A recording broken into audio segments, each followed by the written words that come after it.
The Subcommittee of the Middle East, North Africa, and Central Asia will come to order. The purpose of this hearing is to discuss the President's fiscal year 2024 budget request for the State Department's Bureau of Near Eastern Affairs and USAID's Bureau for the Middle East. I now recognize myself for an opening statement. This past year has been monumental events and shifts in policy in the Middle East, North Africa. War criminal Putin, the Chinese Communist Party colonization, and the terrorist regime in Tehran share common goals. The destruction of democracy around the world, as we see the competition and conflict between democracies with rule of law being undermined by authoritarians with rule of gun. We have the installation of vassal governments to replace fledgling democracies with loyalist dictators. We have theft of critical natural resources and disruption of global supply chains. Yet, the American leadership is limited to nowhere to be seen. Sadly, under this administration, the region is witnessing a tectonic shift. Our Gulf partners were cast aside as pariahs, receiving only lukewarm support amidst an onslaught of Iranian proxy aggression, including against U.S. forces, while the Ayatollah, by contrast, was actively embraced. The results have been devastating for rule of law and a boon for the adversaries in the region. Saudi Arabia, the United Arab Emirates, and other Gulf partners have normalized relations with the terrorist regime in Iran and with the brutal Assad regime. China has doubled down on the region, especially in the UAE. In just a few years, the region has gone from a time of strong relations with the United States to the playground of Xi Jinping, war criminal Putin, and the Ayatollah in Iran. The threat emanating from the terrorist regime in Tehran is more critical than ever, including to the people of Iran, who continue to endure torture and repression by the regime. And in fact, just yesterday, the regime in Tehran announced that they would be undeterred in any way of their developing a nuclear capability. We need a clear and consistent policy from the United States to counter the Iranian-backed terrorist groups and the proliferation of missiles and weaponized drones. This policy must include fulfilling the foreign military sales and security assistance agreement that we already have. This administration has led countries across the region to question America's long-range commitment to the security of the region.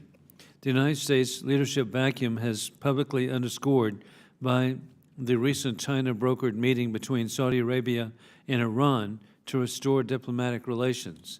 The historic Abraham Accords are a tremendous accomplishment of President Donald Trump. If fully realized, they present countless opportunities for mutually beneficial economic and security cooperation between Israel and its neighbors to respond to threats. The administration must strongly prioritize expanding the accords to include other Muslim-majority countries, such as Saudi Arabia. In October, the UN's prohibitions against Iranian transfers of long-range drones and ballistic missile systems will expire, along with other sanctions on the missile program. The regime has already been flagrantly violated this prohibition by supplying war criminal Putin with thousands of long-range suicide drones to murder innocent Ukrainians. It seems the administration has deprioritized consequences for the Iranian-backed terrorism and missile proliferation in pursuit of a return to the disastrous and insulting nuclear deal. Just this Sunday, again, the Ayatollah Khomeini stated the West would be unable to prevent Iran from securing nuclear weapons. I hope that the Assistant Secretary Leaf can tell us today what the administration's strategy is to secure renewal of the restrictions or address their absence as a part of our international strategy to counter the Iranian regime's missile and drone proliferation. While the focus of war criminal Putin's aggression is largely on the invasion of Ukraine, the implication of Putin's increasing footprint in the Middle East and North Africa are dire.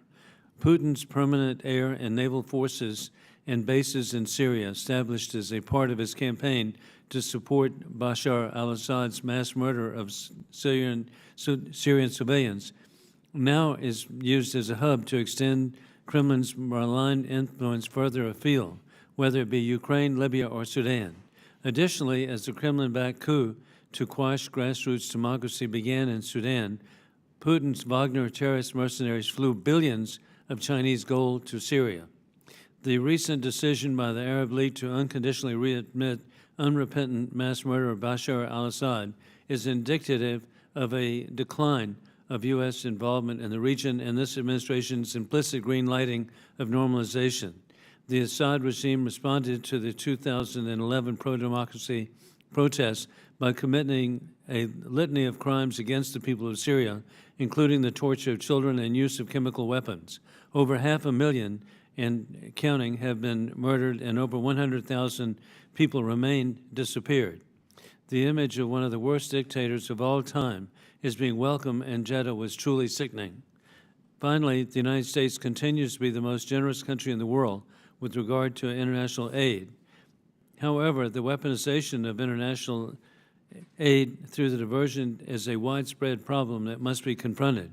We have consistently seen examples of the UN aid diversion by dictators and terrorists, including Bashar al-Assad. We are currently engaged in a global conflict between authoritarianism with rule of gun and democracy with rule of law. Technology has made the cost of destabilization cheaper than ever. I look forward to hearing from both of you on how U.S. assistance is being used to further our national security priorities and effectively push back on the interests of our adversaries in the region. Thank you to our witnesses for your time, and I now am grateful to yield to the gentleman from Minnesota, Mr. Phillips, for an opening statement. Thank you, Chairman Wilson, for calling this important hearing, and greetings to everybody in attendance. Two core functions of this subcommittee are to employ Congress's power of the purse to guide the State Department and USAID's activities and support our diplomatic corps in the MENACA region, and then to provide robust oversight over the execution of that important work. I'd like to extend warm welcomes to Assistant Secretary Barbara Leaf and Deputy Assistant Administrator Jean Pryor for joining us today and helping us with those two important responsibilities. This hearing comes on the heels of Secretary Blinken's travel to Saudi Arabia for bilateral and multilateral conversations, which not only reinforced our commitment to our allies and partners and our shared vision for the region, but also strengthened our resolve to meet this moment and address the array of opportunities and challenges that we face together.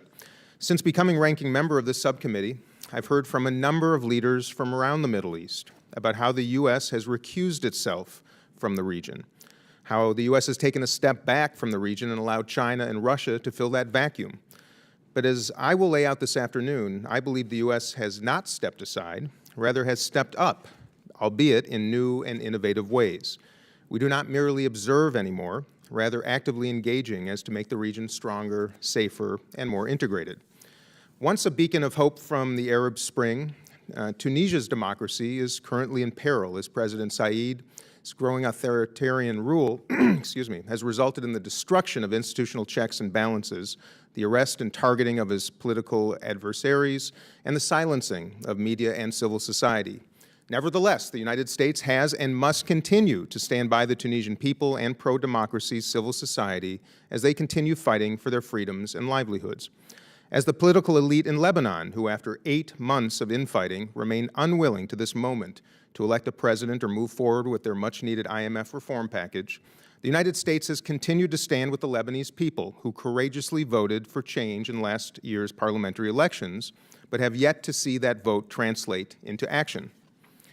We have provided $800 million in humanitarian assistance since fiscal year 2020, and have recently provided temporary livelihood assistance for the internal security forces and Lebanese armed forces, two key drivers of stability in the country. Syrian President Bashar al-Assad remains in power after 12 brutal years of war, where his regime murdered over 500,000 civilians and displaced thousands, many thousands more.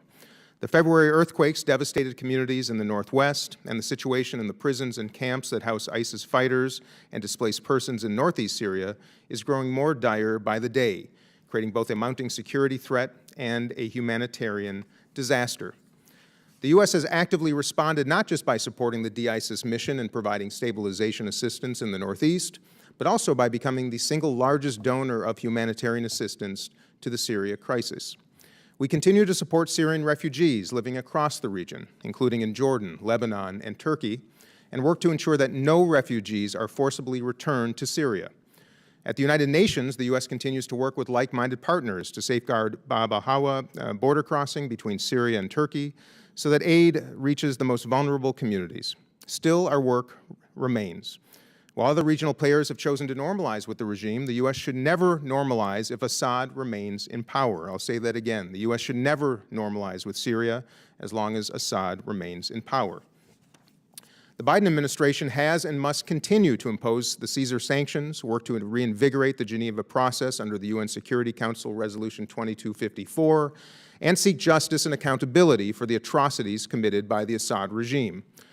Iran continues to antagonize the entire international community by providing armed drones to Russia, enriching uranium near weapons-grade levels, and using proxy terror to threaten United States and partner forces throughout the region.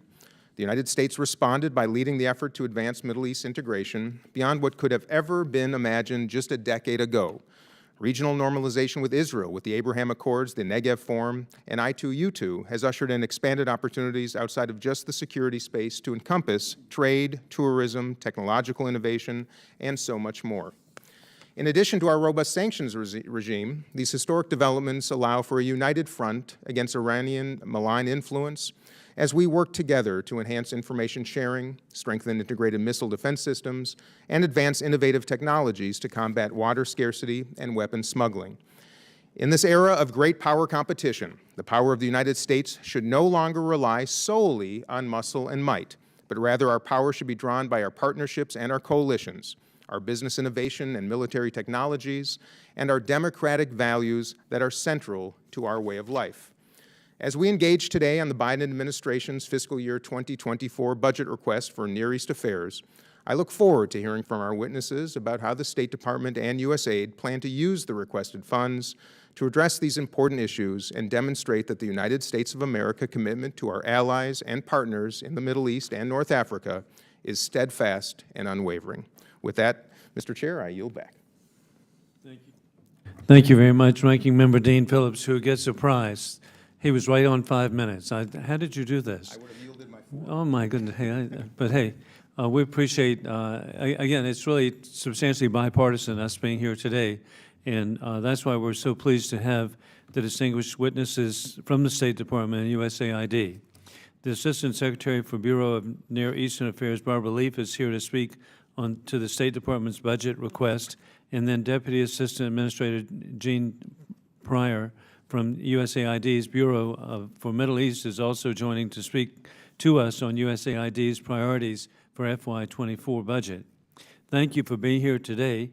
Your full statements will be made part of the record, and I'll ask each of you to keep your spoken remarks to 5 minutes in order to allow time for member questions.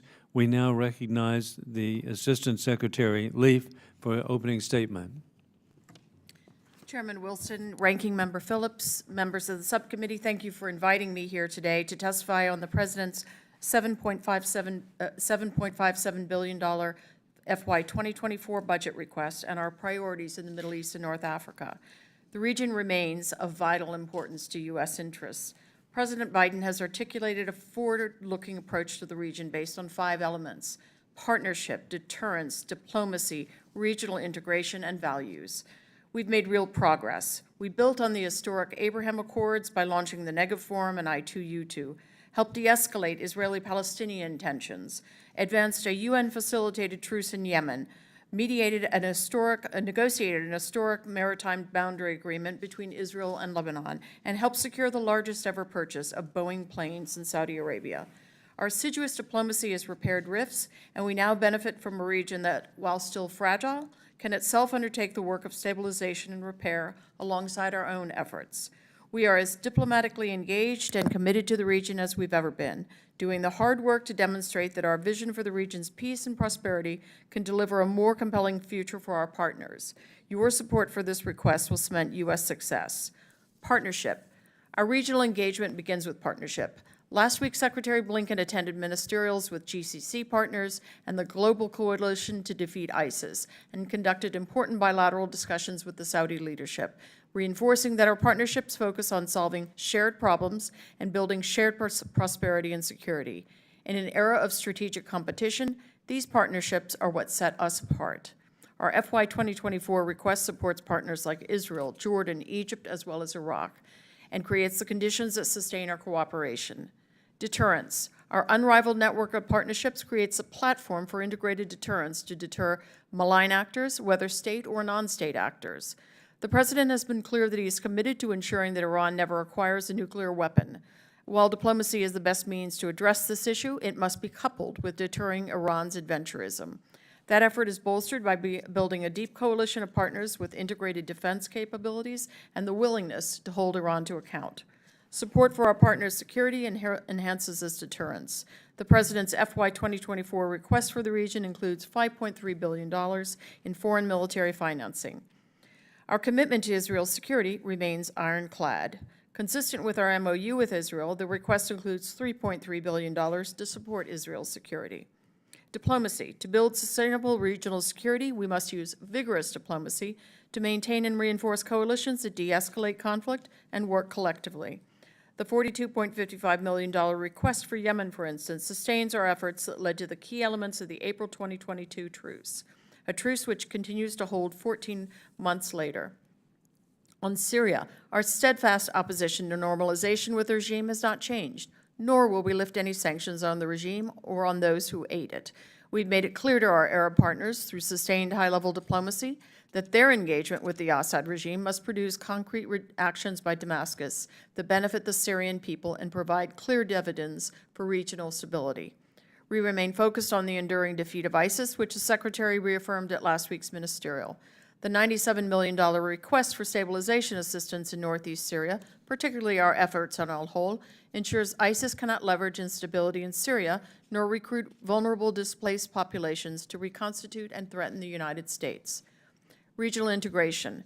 Through this request, we will continue to promote regional integration to unlock the region's potential for sustained and wide-ranging economic growth and greater stability. Through initiatives such as the NEGA Forum, Project Prosperity, and I2U2, we aim to design and deliver the tangible benefits of regional integration, building on the historic Abraham Accords. Further progress towards integration, including future moves in Arab-Israeli normalization, could be supported by the MENA Opportunity Fund, a new $90 million flexible funding mechanism that we proposed for the first time in this year's request. We're cognizant that these efforts are no substitute for a negotiated settlement between Israelis and Palestinians. A two-state solution is the best way to ensure Israel's future as a Jewish democratic state, living in peace alongside a viable, sovereign, and democratic Palestinian state.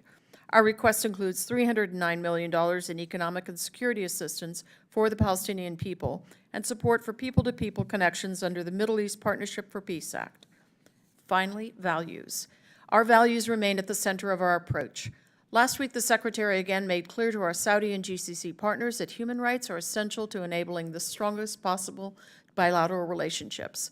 We do this because it is who we are as Americans and because it serves our interests. We want the people of the region to know what we stand for and know what we're offering is, in the long run, more likely to produce a shared security and prosperity. Our request reflects our commitment to respond to changes that impact our values. Our policy today is designed to build the sustainable and integrated partnerships necessary to develop shared solutions to these challenges so that we can build the better future that we and our partners seek. Thank you for the opportunity to testify, and I look forward to your questions. Thank you very much, Assistant Secretary. I now recognize Ms. Pryor for her opening statement. Chairman Wilson, Ranking Member Phillips, and distinguished members of the subcommittee, thank you for inviting me here today to testify.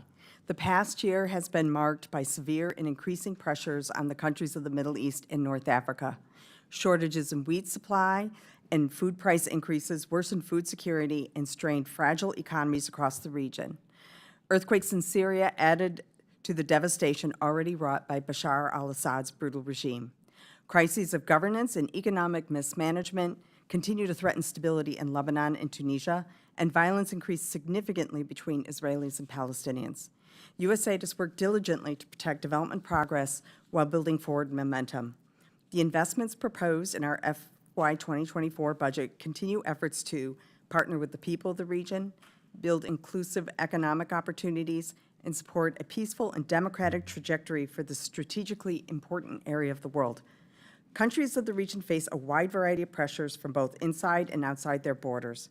More than half of the population is under the age of 30. USAID is helping prepare these young people for the future. We developed curricula to improve reading and math skills in Lebanon's primary public schools, helped more than 4 million Moroccan students read at grade level, and provided scholarships for deserving students across Egypt and Lebanon. However, as these young people transition into the workforce, opportunities lag.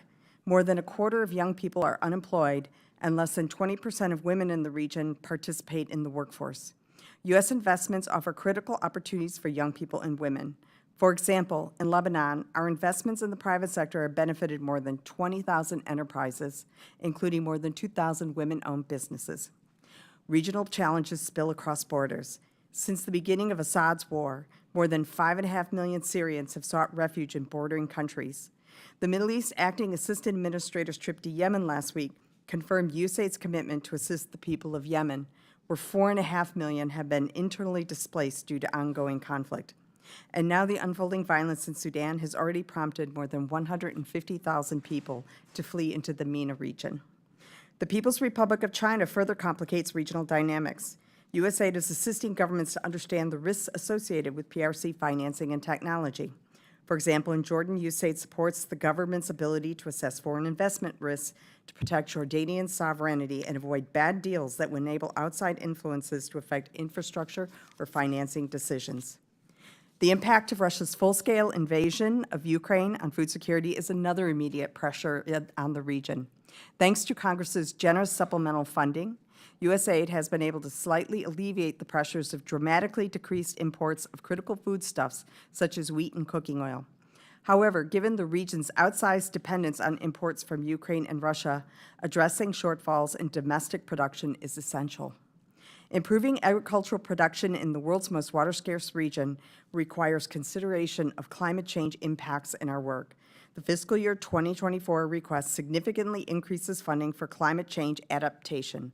For example, in Jordan, groundwater is depleted twice as fast as it can be replenished. USAID is working with the government of Jordan to strengthen infrastructure and oversight of water management and incentivize water conservation.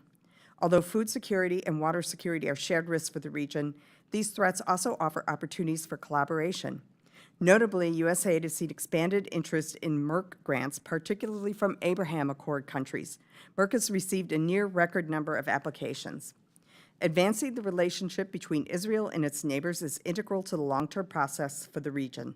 To build on this momentum, the fiscal year 2024 budget seeks continued funding for MEPA and includes flexibility to invest in emerging opportunities.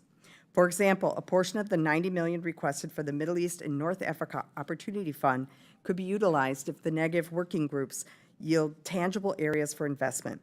The request also increases support for the West Bank and Gaza by $40 million to advance public health, climate, economic growth, and other development priorities. U.S. assistance alone is not enough to address the region's challenges. Governments must protect human rights and take meaningful steps to improve governance and freedom of expression. However, through Congress and the American people's generosity, USAID has been not only able to provide some relief for the extreme pressures the region faces, but also to help shape meaningful paths to the future for the MENA region. Thank you for your support, and I look forward to your questions. Thank you, Ms. Pryor. And now recognize myself for 5 minutes of questioning. And we're going to, Dean Phillips has indicated that we need to be very firm in this 5 minutes. So I'm going to, so that we can, we might even have a second round when we have such good members who are here today. With this in mind, as we begin, Secretary Leap, I was really pleased that you pointed out the agreement, because I think this is very significant between Lebanon and Israel for offshore drilling in the Mediterranean. It just has to be so important with offshore drilling being done safely to be beneficial for the people of Lebanon, which should be one of the most dynamic countries on earth, but obviously it's not, but yet this gives hope. And then it's also beneficial to Israel as the oil is being piped to Egypt, where it's refined, and then it's sent to Italy, which then reduces any European intimidation by war criminal Putin. And so the consequence of that really should be recognized as positive. I do want to express concern before I ask a question, and that is, with the hundreds of millions of dollars going to the Palestinian Authority, I hope that every effort is being made to monitor the Taylor Force Act conditions, that not any of the money should be in any way go to benefit the terrorist families for the terrorists, suicide terrorists who commit crimes. And so however the money is administered in any form of aid, whether it's be economic, whether it be diplomatic, whatever, with the heinous murder of Taylor Force from my home state of South Carolina, we have not gotten over that and never will, that there would be benefits to mass murderers. With that in mind, Secretary Leaf, the UN ban on Iran's missile and drone program under the UN Security Council Resolution 2231 expires in October. Without this ban, it will be legal under international law for countries to buy and sell missiles and drones to or from Iran. What is the administration doing to seek renewal of the missile ban, even though Putin and the Chinese Communist Party will likely oppose? Does the administration plan to force a vote?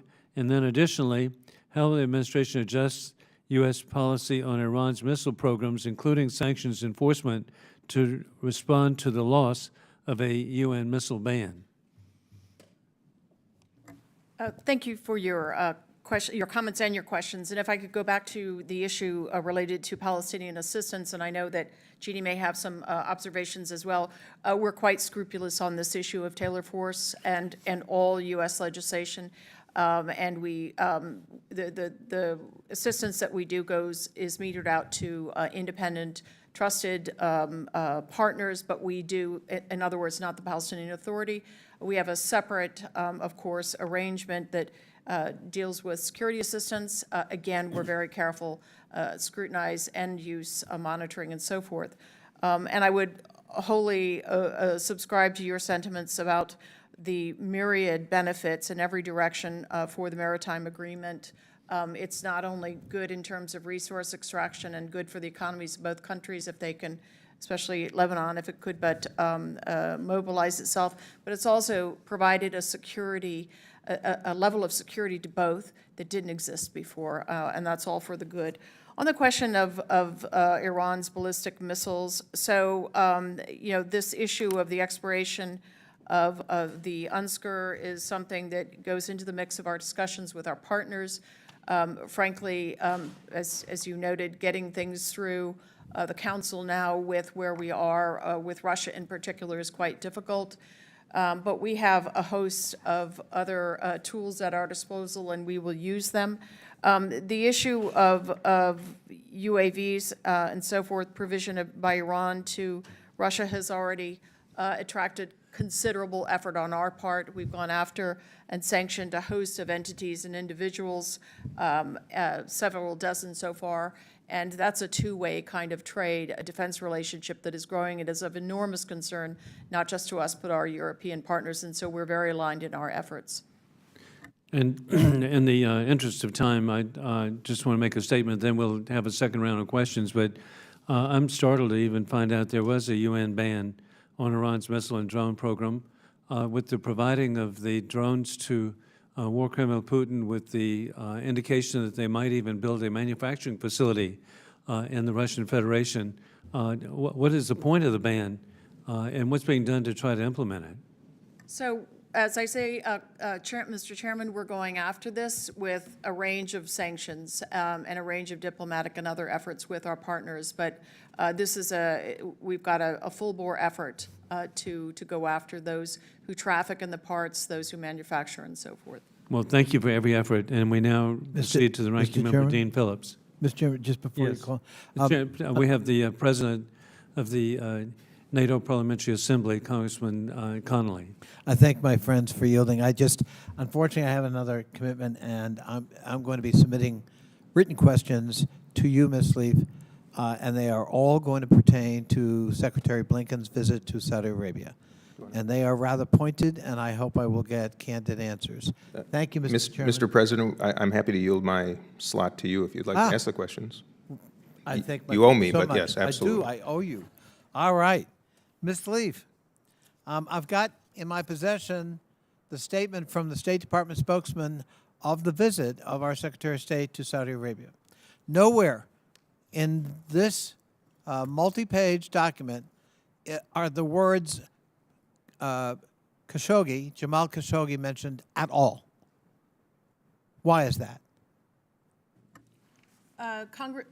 Congressman, I mean, let there be no doubt, we've made it clear, we've been on the record publicly and privately, that the brutal murder of Jamal Khashoggi was absolutely unacceptable. Oh, well, that's comforting.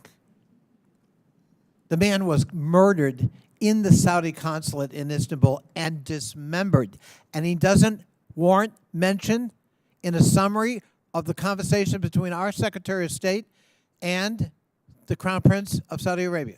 That would suggest to me, who represented Mr. Khashoggi, he was my constituent, and to his family and his fiancée, that this is diminished, if not entirely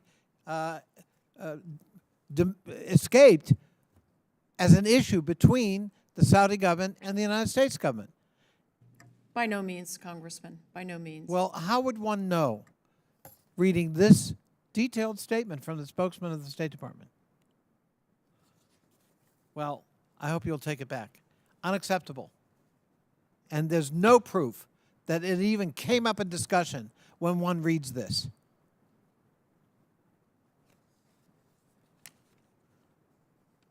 Talks about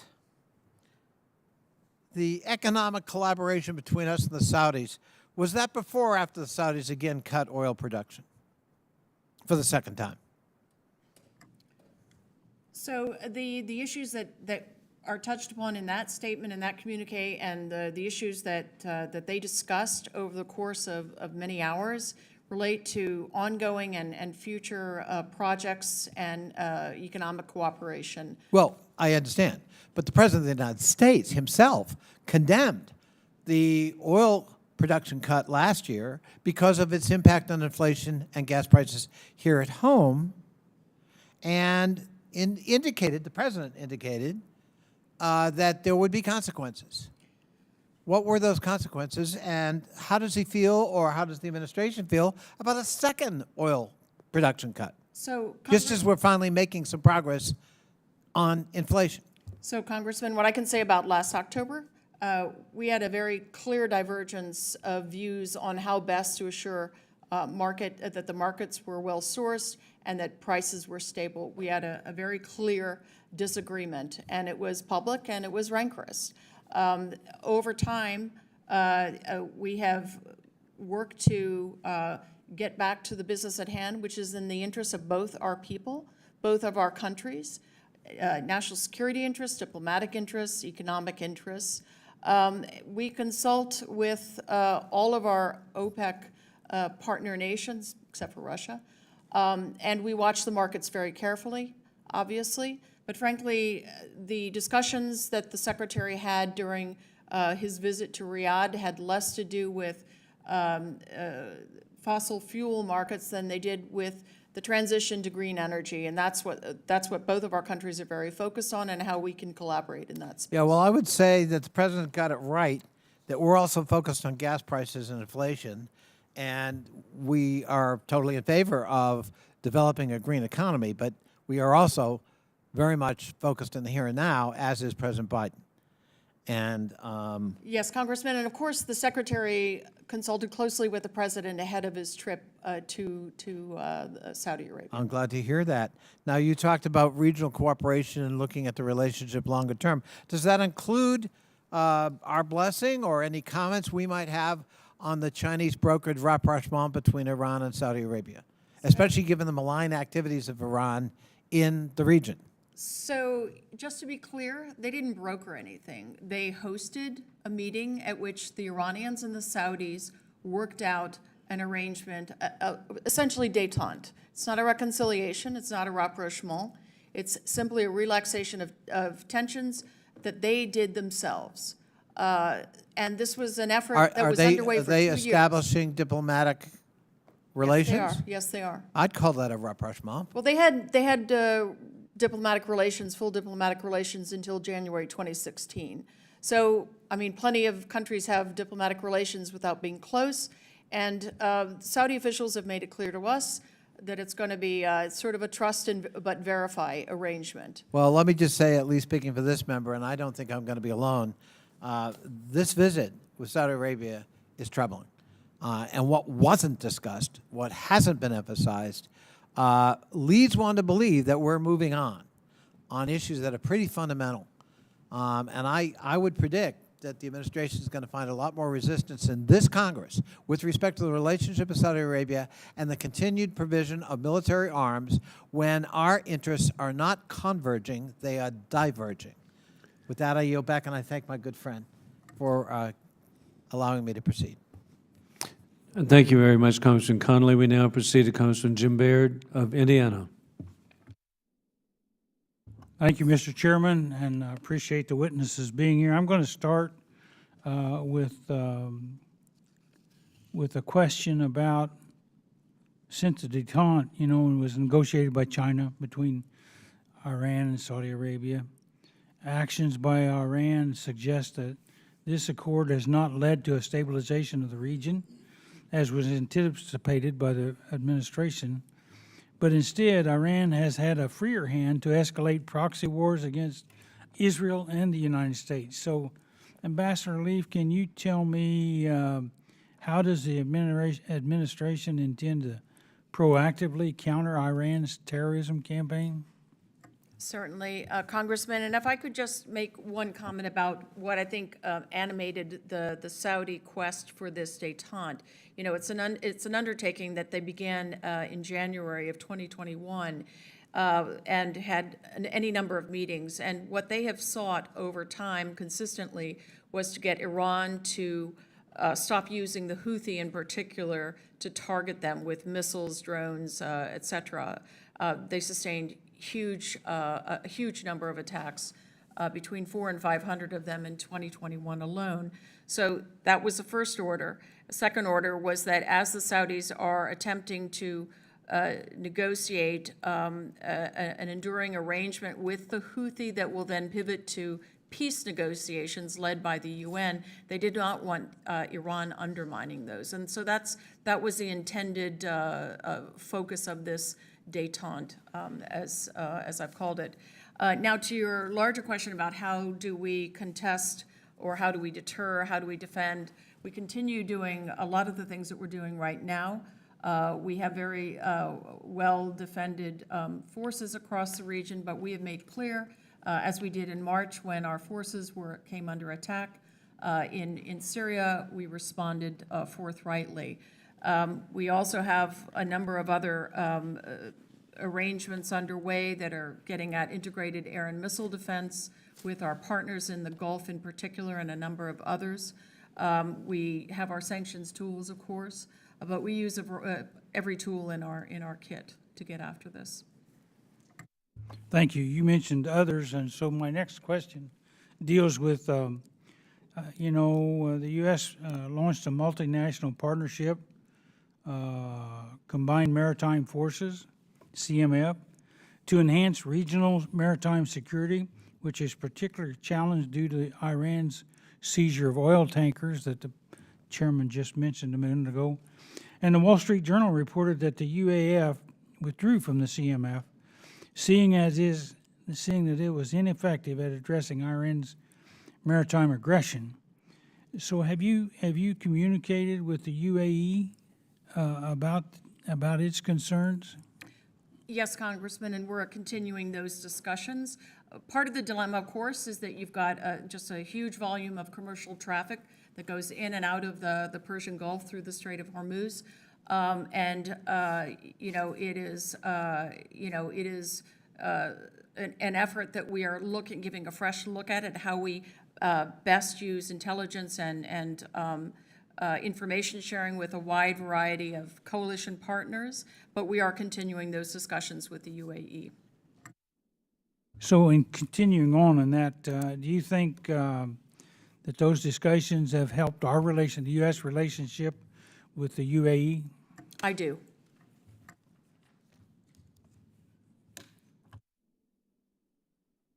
And last question deals with the Chinese Communist Party, and they helped broker that deal between Saudi Arabia and Iran. So what's the administration's view of that brokered deal?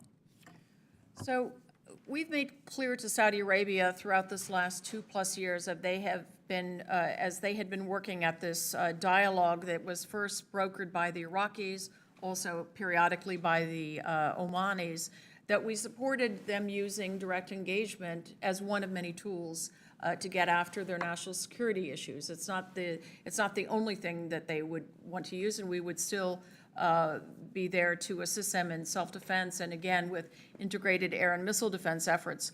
I think the question as to how the PRC got in the mix is in part a reflection of how onerous the sanctions had become for the Iranians, and they were looking for some way out of their sort of isolation, if you will, and they've been wanting to reestablish relations with the Saudis, and so they went to the Chinese to ask for that. But I think this is definitely a case where we will continue to work assiduously, methodically at interdicting any lethal arms flows that we see on the high seas going to the Houthi, and then the Saudis will themselves have to judge how to hold them accountable. Well, thank you very much for your testimony, and I'm out of time, so I yield back, Mr. Chairman. Thank you very much, Congressman Jim Baird. We now proceed to the Ranking Member Dean Phillips of Minnesota. Thank you, Mr. Chairman, and greetings again to our witnesses. I think it's fair to say that the Department of State and USAID have a lot on their respective plates right now. Clearly, competition with China and Russia's invasion of Ukraine, the conflict in Sudan, the list goes on and on. So my question is, with our priorities and goals, particularly for this committee in the MENA region, how do you walk and chew gum at the same time? How do we ensure that the region remains prioritized in light of so many pressing challenges around the world? If you would each address that, I'd appreciate it. Well, you're absolutely right, Ranking Member Phillips. We have a lot of pots that are always simmering and always on the point of boiling over. I myself spend sometimes 2 out of 4 weeks on the road doing the work out in the field alongside our excellent Chiefs of Mission. And of course, we have engagements from the Secretary and others, members of the national security community. But we came into office looking at the region and seeing it in a very fragile state, in a parlous state, and in a very pressurized state that we worked very methodically to help depressurize. And we got a lot of, frankly, a lot of receptivity from our partners in that effort. And so you see the extraordinary degree of cohesiveness in the Gulf family, which didn't exist 2+ years ago. You see relations between Turkey and UAE, which are really extraordinarily warm now, which is all to the better, and between Turkey and Egypt and so on. And that is all something that we have fostered diplomatically, not through, obviously, assistance so much, but really through hard diplomatic efforts. And in the same guise, our assistance really comes into play when it comes to countries like Libya and Yemen and Lebanon. But I have to just simply roll up my sleeves and get out on the road quite a lot these days. And we, as I say, we take, we use incoming from our senior officials, like Undersecretary Newland, who called the Speaker Nabi Berri yesterday to urge him to schedule a session to begin voting again on a president for Lebanon. I'll let Jeannie Yeah, Ms. now. Pryor. Thank you. Yes, there are numerous challenges in the region, but we also do see opportunities as well. We have built our budget requests to try to be responsive to these challenges while capitalizing on the opportunities. The region is probably one of the biggest humanitarian disasters in the world. We've pumped in billions into this region. So our development assistance budget is essential for trying to bring those humanitarian assistance costs down in some of these countries by getting at some of the root causes of, say, food insecurity, for example. We have also built into this budget request the MENA Opportunity Fund. This is an area that is known for rapid shifts in developments, and so such a fund will help us to enable to be able to respond quickly to any crisis or opportunity that does arise that we have not budgeted for in this existing request. Thank you. So on the subject of budgets, there are some that would like to see these budgets that we're discussing today cut. What would the implications be in this region particularly if that were to happen? I think that would depend very much on the nature of the cut, but just an example, $1.5 million can buy you enough wheat seed to generate 35,000 tons of wheat. To import that as food aid to respond to a humanitarian crisis would cost millions and millions of dollars more. So, any budget cut, we would have to be mindful of the fact that it could have unintended knock-on consequences later on. Can you say that number again? 1.5 million in seed? Yeah, Yields 35 million? 35,000 tons. 35,000 tons, okay, thank you.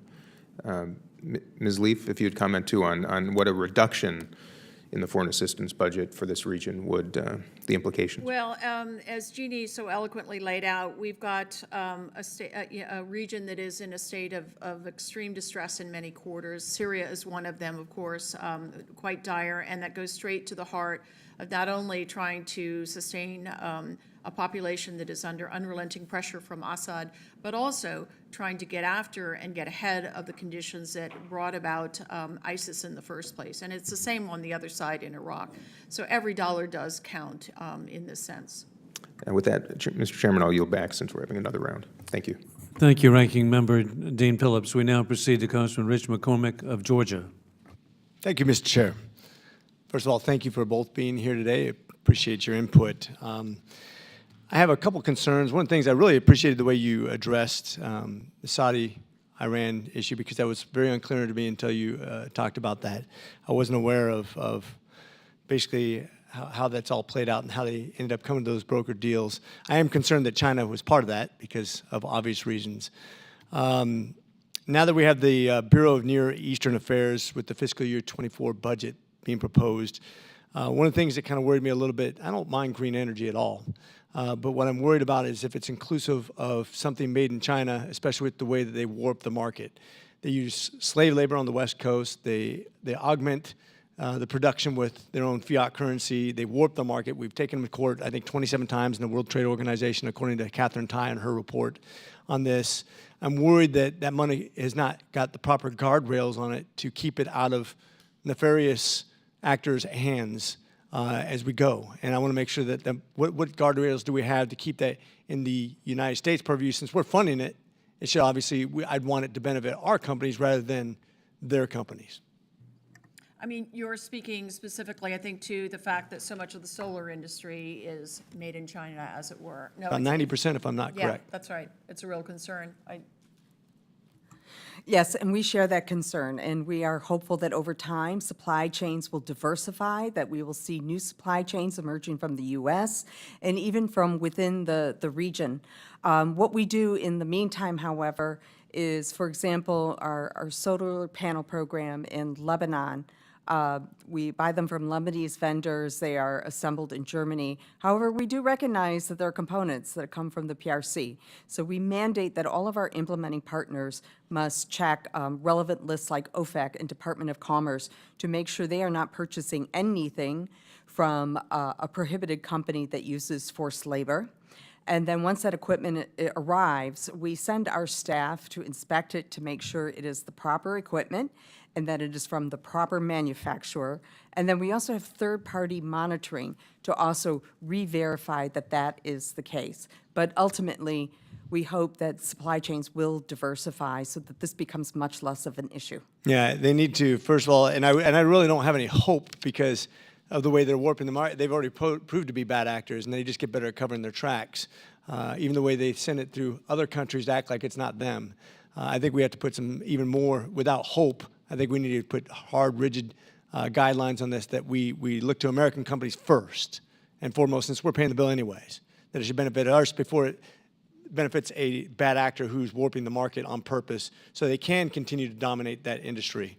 With that said, Ms. Pryor, what protections are in place based on what I just said to make sure that when we do buy these things and when we're in general, when we're funding things overseas, and especially when it comes to green energy, knowing that it's mostly dominated by a market like in general, I'm not talking about just in Lebanon and Iraq and places that sometimes are bad actors to begin with, where you don't always have control over, but the places we do have control, if we're in charge of the money, do we have say-so on where it goes? So we definitely do our market research to look for any kind of alternative vendors and companies as our first choice in doing our due diligence. Okay. The United Nations banned Iran's, and this is for Assistant Secretary Leaf, the United Nations banned Iran's missile and drone program under the UN Security Council Resolution of 2231 that's about to expire. I know this has probably been addressed already. I apologize. I had another committee I was coming from. But I know it's going to be something we're going to bring up in front of UN and other folks. But if it's not really looked at seriously, what are we prepared to do in reaction if the world is not going to act on this? Obviously, it's going to be objected by the same bad players always. If it's blocked, what are we prepared to do in response to that?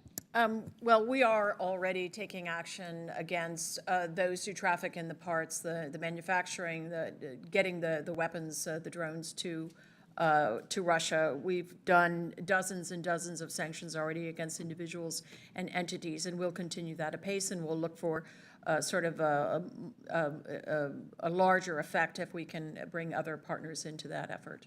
Okay, last question. Either one of you, but this is real quick. I'm almost out of time. I apologize. But since we've come back on board to assisting the Palestinians financially, we've seen a steep increase in violence. I've always said we don't reward bad behavior. Are we willing to turn off that spigot of funding if they're going to be bad actors? So we provide funding, not to the Palestinian Authority, but to a variety of implementing partners, and I'll let Jeannie speak to that in a moment, but we do provide security assistance to the Palestinian security forces, which frankly is in the interest of both the Israeli and the Palestinian public. You're right, there has been a sharp and really shocking degree of violence since over the last 2 years. I think there are a whole variety of factors that are at play. Part of it is, frankly, the inability of the Palestinian security forces to get after the problem. But it's also driven by socioeconomic issues, lack of political horizon, a whole host of things. Very tough mix. With that, I just want to point out that I think if you're motivated and people are motivated by this sort of thing, that they'll find the right thing to do. And I think we have to hold to our guns and reward good behavior, not bad. With that, I yield. Thank you, Congressman Rich McCormick. We now proceed to Congressman Brad Sherman of California. Thank you. I want to pick up on the ranking member's comments about how important it is that we resist this effort for deep cuts in the State Department and USAID budget. I know these are being proposed by the Freedom Caucus, but perhaps the Freedom Caucus would change its name to the Freedom of Action for China Caucus, because clearly such cuts are in the interest of expanding China influence both in the Middle East and elsewhere around the world. Iran is up to 84% purity on its refined enriched uranium. That's higher than what was in the original nuclear weapons. One of the many things we're doing on this is to focus on economic sanctions. But economic sanctions, which we're imposing with one hand, we are actually planning to defeat with our other hand. That is to say, the IMF provides special drawing rights to Iran. So on the one hand, we're trying to precipitously drive the dollar of the real down, but in international forums, we just go along and get along. And so I wonder whether the Assistant Secretary can tell us that we will not add tens of billions of dollars, as the IMF has requested, to our investments in the IMF, as long as Iran is given special drawing rights. So Congressman, I'll have to look at that issue and come back to you with a studied reply, And- but let me just, And you will hear from the economic side and the Treasury, we just want to go along to get along, and our partners will be really upset if we bring up this issue, and then we'll help finance an Iranian nuclear weapon. So I do hope you look at that. I will absolutely look at it, but do you want me to offer you any other comments, or did you want to? I've got so many questions here, I'll move on. On Assad, I hope that we are working to make sure that Assad is not normalized until he makes substantial concessions for the benefit of his people. But I want to shift to the Saudi nuclear program, which gets very little attention. Every weapon system we gave to Iran under the Shah fell into the hands of the Ayatollah. So I'm not sure I can trust Ben Salman, but I know that I have no knowledge of who comes after Ben Salman. And a monarchy is clearly unstable. Of course, the U.S. gave to Iran a small nuclear reactor in the Atoms for Peace program under the Eisenhower administration, and of course, tremendous conventional weapons in the 1970s, all in the hands of the Ayatollah. Now, we're looking at the Abrahamic Accords. We just dealt with that on the floor of the House. The big prize is Saudi Arabia. One would hope that they would try to get a better life for Palestinians in their negotiations, but they have not prioritized that. What they want is a nuclear cooperation agreement with the United States that is not similar to the one that we entered in with the UAE. That was a gold standard agreement with no enrichment, no reprocessing, and the additional protocol. Is there a risk that in this exuberant desire to have the big meeting where everybody's shaking hands and we're all Abrahamic, that can I count on the administration not to bring a nuclear cooperation agreement with Saudi Arabia to this House that does not meet the same gold standard standards?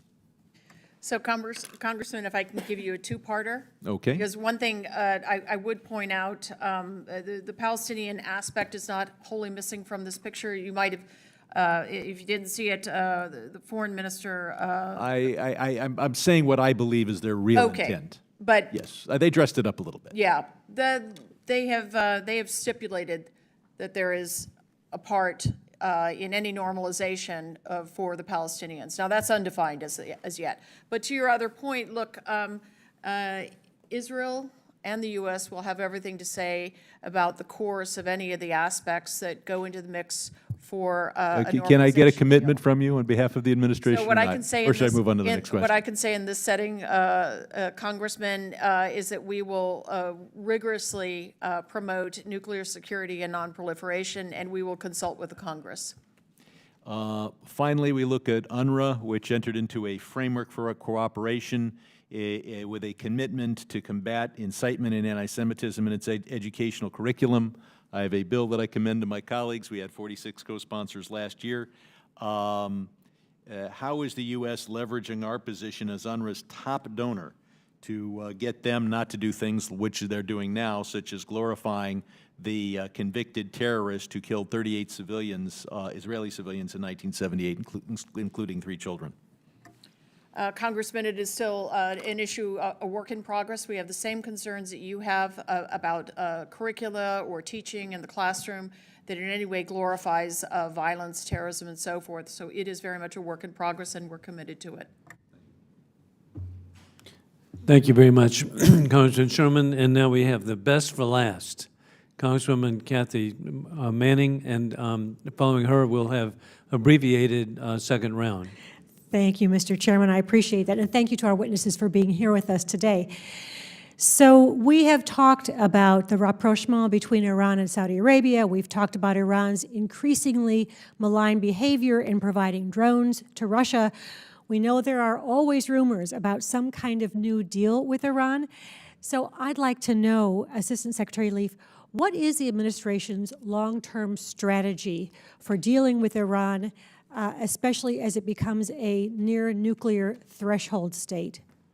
So I would just start by saying there is a lot of misinformation and a lot of disinformation churning around in the media ecosystem right now. Look, we have been very clear that we'll use diplomacy, indirect or direct, to get after the various threats that Iran poses internationally as well as regionally, and that includes the nuclear. People tend to offer up a sort of scenario of a plan A is go back into JCPOA and diplomacy, plan B is economic pressure and deterrence. Actually, we're doing both. We're doing both. We do believe ultimately that the best way to constrain the program is to get it back into a box, into a diplomatic box with rigorous oversight and inspection regime and so on.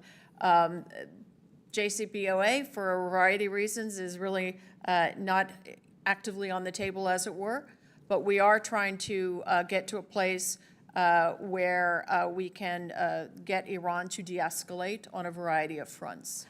So what incentives would there be to Iran to get them to de-escalate? How are you working with our partners and allies? Are you delivering a strong message to Iran, an unequivocal message that a nuclear-armed Iran is unacceptable?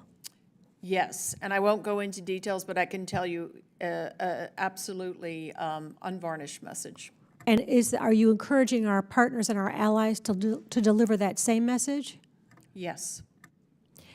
So let me turn to Saudi Arabia, because there's been discussion about Saudi Arabia.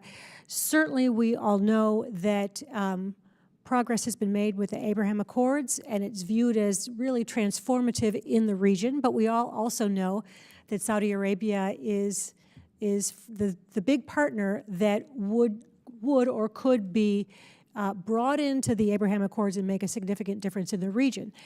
In fact, I think Secretary Blinken has said it's a priority for this administration to bring Saudi Arabia into the deal. But we've heard about all the different ways that Saudi Arabia has made it more difficult for the U.S. to deal with them. There are lots of sticking points. And recently the Saudis have indicated that normalization would require Israel to make progress with the Palestinians, or I might say perhaps the Palestinians need to have a will to make progress. So can you share more about some of the specific steps that the United States, the Saudis, and Israel and the Palestinians must take to get to an eventual normalization deal? So there's no defined roadmap at this point, I'll be quite honest. And a lot of the discussions are nascent, and they're not really the kind of things that I would want to trot out into the public venue. It'll be something that the administration will definitely consult with Congress along the way as things get refined. But for instance, on the issue of the Palestinians, I understand that the Saudis have spoken to the Palestinians, but they don't have as yet, as far as I know, a defined picture of what they might put into the mix in terms of a requirement or something that they would seek as part of this package. So there is absolutely the will and the determination on the part of the prioritization on the part of the administration to midwife this normalization, which, as you say, will be transformative. It will bring others along, and it will shift things very dynamically in the region in a direction that will only be to the good.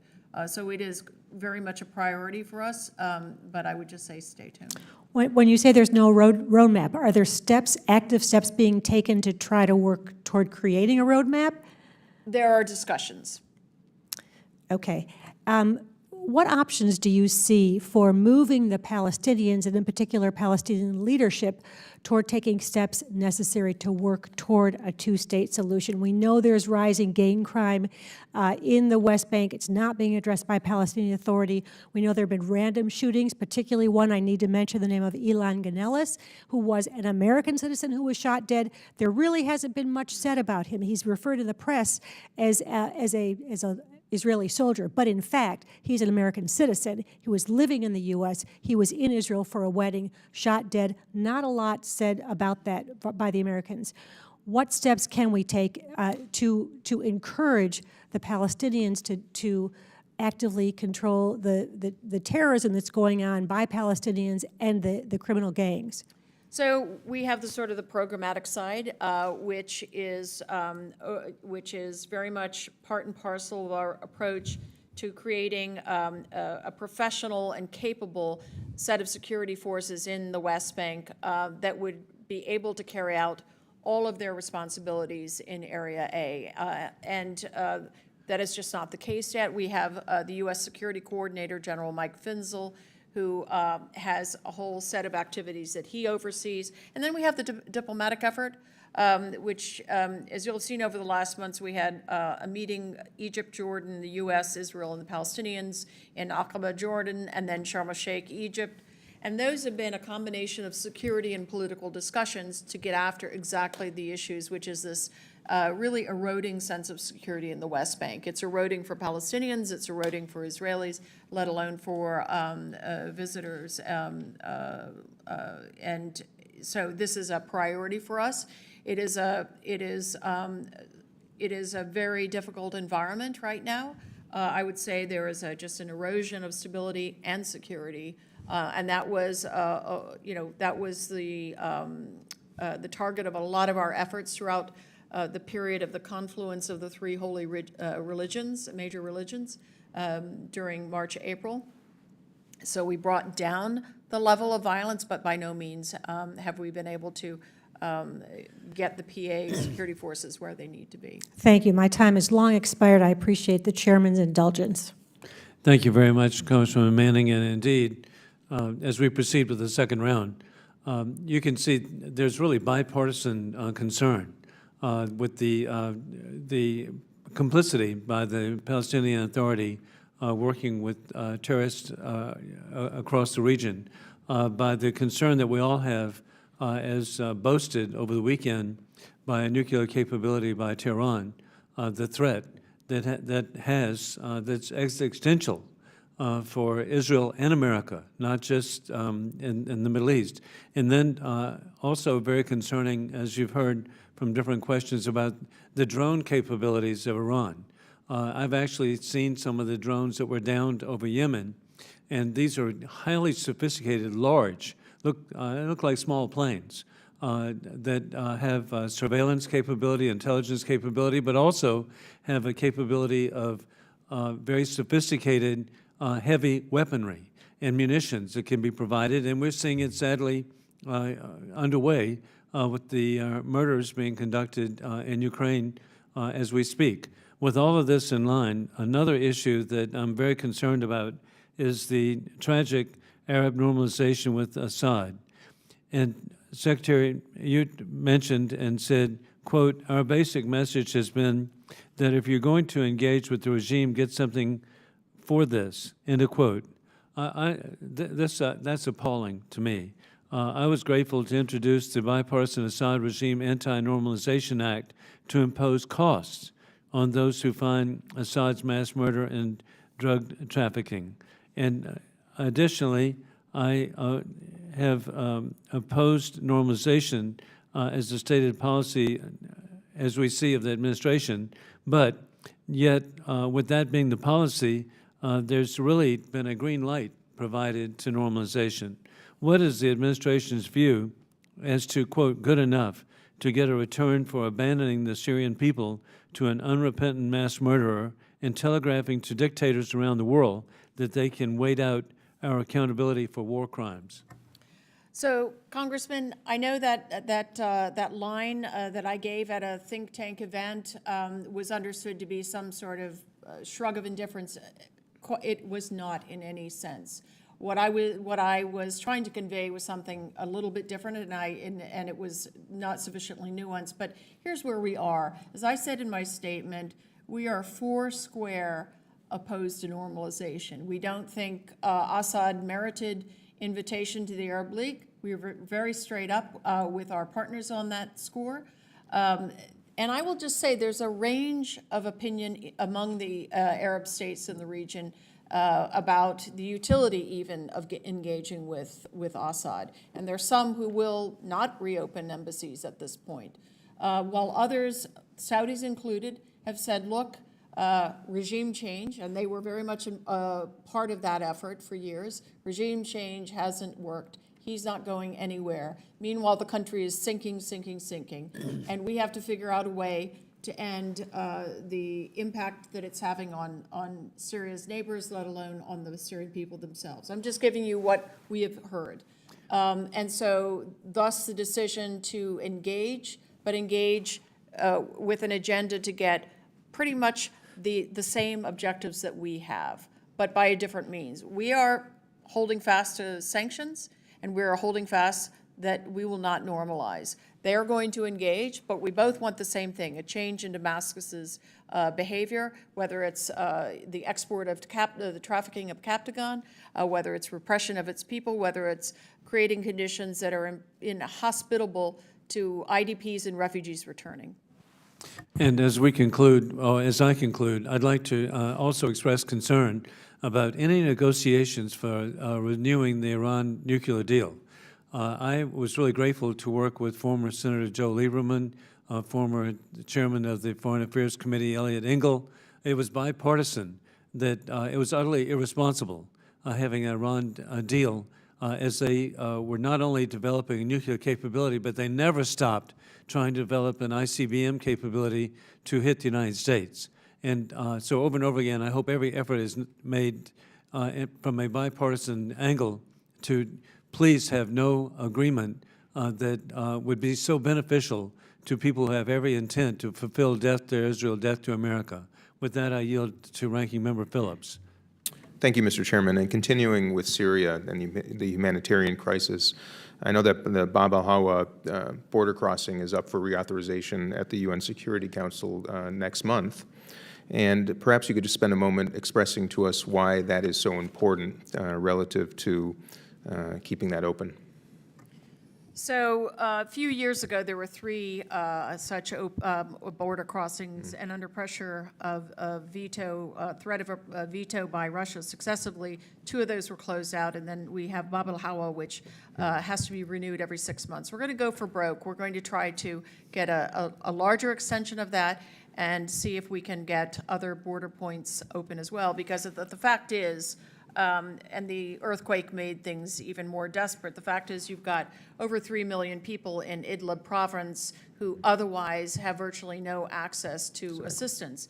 And you can never get enough done through cross-checkpoint, regime and Idlib province checkpoints. You can never get cross-line aid sufficient to feed people who are really in desperate conditions. So we're going to go for broke on that. Good. I also wish to address Tunisia. I think I speak for this entire committee when we say we're terribly disappointed by the democratic backsliding by President Said.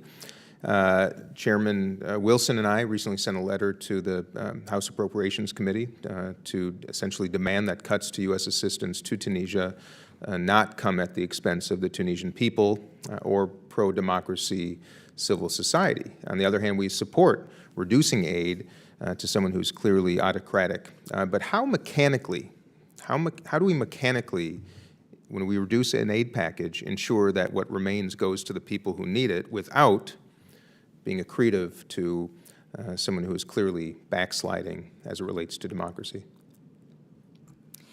So while our request reflects a cut because of these changed circumstances on the ground, what we are doing with this request level is we're recalibrating that assistance to do that, just that, focus on the Tunisian people, focus on the private sector, and focus on civil society. So 70% of the request level will go towards supporting civil society, and we are launching a new $25 million program to support civil society. Talk about, but I want to hear about the mechanics, because it's easy to say this in committee hearings, but how do we mechanically ensure that someone does not benefit So from an again, oversight perspective?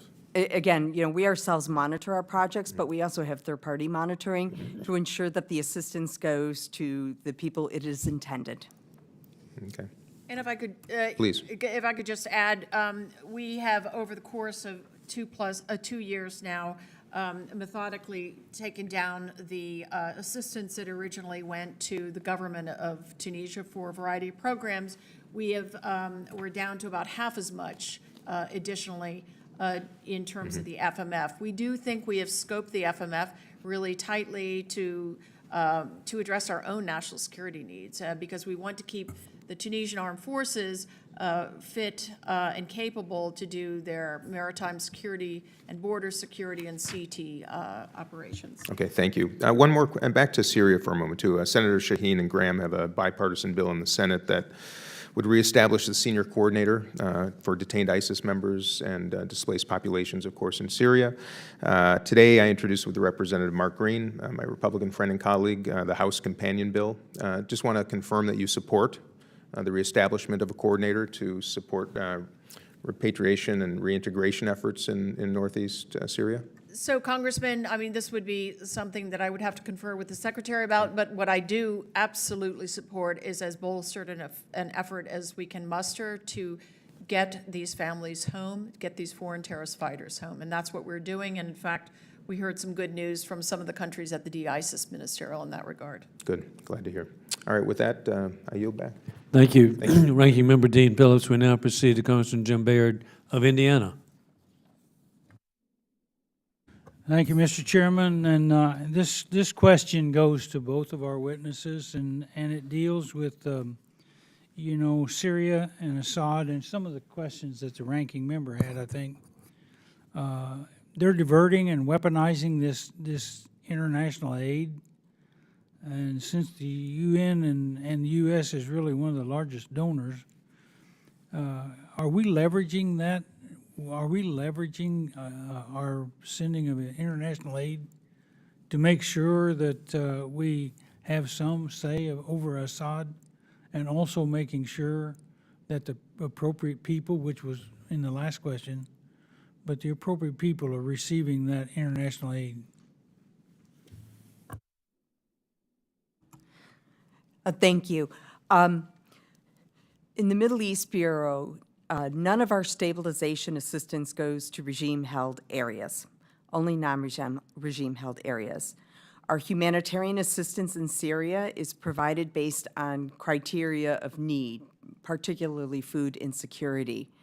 The majority of our humanitarian assistance also does not go to regime-held areas. There is a portion that does go to regime-held areas, and it is intended to benefit the Syrian people and not the regime. We have a vetting program that looks at all of our implementers to make sure that there are no ties to any kind of terrorist organization, because as you know, Hezbollah is, you know, running around in regime-held areas. We also have third-party monitoring to make sure the assistance goes to the people who need it the most and does not get diverted in any way. And we just monitor it very carefully to make sure that it is meeting the needs of the most vulnerable in Syria and not the Assad regime. Continuing on, do you have the ability to put information or people on the ground to research that? So we don't have USAID staff on the ground in most of Syria. We do have someone, a humanitarian advisor, who sometimes goes into northeast Syria, but we do have organizations that work for us that also do monitoring on our behalf. Secretary Leaf, you got any additions? No, I was just going to say, you know, the stabilization assistance that we do, as Jeannie said, we direct towards northeast Syria, and that is where we try to provide enough sustenance to communities such that we can mitigate the return of ISIS, and also such that they can take back some of the families in Al-Hol who might not be able to return to other parts of Syria. Thank you. My next question deals with Russia and their invasion of the Ukraine in 2022, as we all know. Some of our Middle East partners were reluctant to strongly condemn that war and that aggression. Could you give me, either one of you or both of you, your assessment of that situation? Certainly. You know, I think there was frankly just a lot of disbelief that this was really happening on the part of our partners. And many of our partners have very solid relations with Russia alongside solid relations with us. I think there was just a level of disbelief that this could really be happening, and then there was an unwillingness, frankly, to initially, on the part of many in the region, to call a spade a spade. However, we saw over time that virtually all of the countries in the region, there were a few exceptions, Syria among them, who consistently voted in the UN General Assembly calling out Russia's invasion and aggression and condemning it and standing up for Ukrainian sovereignty and territorial integrity. I would also note that a number of, progressively over time, this past 6 or 8 months, a number of our partner countries, their foreign ministers and others have gone to Kyiv in a show of solidarity. They've given humanitarian assistance. And of course, President Zelensky was invited to appear at the Arab League summit in Jeddah 2 weeks ago. Thank you, and my time's almost up, so I yield back, Mr. Chairman. Thank you, Congressman Beard. We now conclude with a high mark, Congresswoman Kathy Manning of North Carolina. Thank you, Mr. Chairman. Certainly all the increased tensions and problems in this difficult region require all of our skill sets. And one area we have not yet discussed is the funding requested for the new MENA Opportunity Fund. So, Assistant Secretary Leaf, can you provide some examples of the types of projects that could potentially emerge, potentially from the Negev Forum, that might be good candidates for support from the MENA Opportunity Fund? Well, thanks for that great question. So let me start with a project that started outside of that just predated that, and that came about through the good and industrious efforts of Special Presidential Envoy Kerry, Project Prosperity. But it's sort of a tailor-made example of the kind of things that we hope to develop through the 6 working groups in the Negev Forum. Project Prosperity, as you may know, involves UAE investment to build solar farms that will provide electricity to Israel. Israel will in turn provide desalinated water to a water-starved Jordan. So it's sort of all good in every direction. Those are the kind of projects that we want to see germinate in these working groups. We are working very hard right now with the Moroccans to land on a date for the next ministerial, and prior to that, just ahead of that, we hope to have the working groups lay out some ideas, some proposals. They may not be ready for prime time, but we want to, and also I will just say, we're looking to engage private sector. As we get this structure really up and running, we want to also rope in the private sector to generate money. But we will use, if we are granted this, pot of money, we'll use it for seed money for some of these projects. You know, we have working groups on education and tolerance, on water and food security, health, and we think there's just some great work to be done. And as you know, the whole idea behind this is not just to do projects, but to, through those projects, demonstrate to the peoples of those countries the benefits of normalization, and then to the wider publics around the region, so that there's changes people's views on what it means to have diplomatic relations with Israel, and Israel can bring so much to the table, as we know.